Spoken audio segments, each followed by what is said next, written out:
Secondly, to the attorney, I'd like to know what type of monetary gain are these families going to receive, seeing how there's really nothing left now but monetary gain. That isn't true.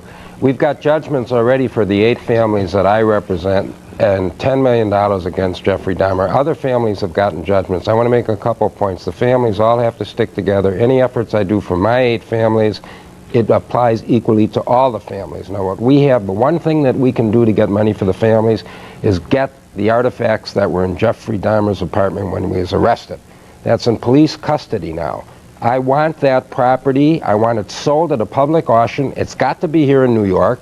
This is where it all happens. We're going to have an auction of all Jeffrey Dahmer's property. This is going to be now, what we Thomas, call you're talking about drills, you're talking about chainsaws, you're talking about residue left on carpets. Everything.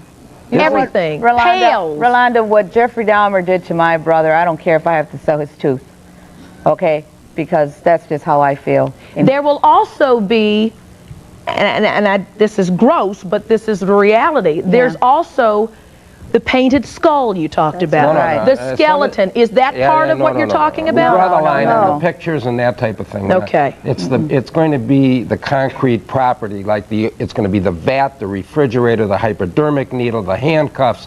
We got videos that he used to watch. The Exorcist, where The Exorcist 3 is where he got his... He was doing in his victims, that type of thing.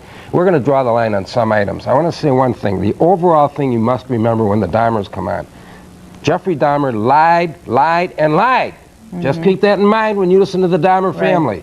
What this is about is who gets the money, who profits off of serial crimes and murders. Is it going to be the murderer and his family, or is it going to be the victims? And we got to be on the side of the victims, and that's what I'm all about. And when we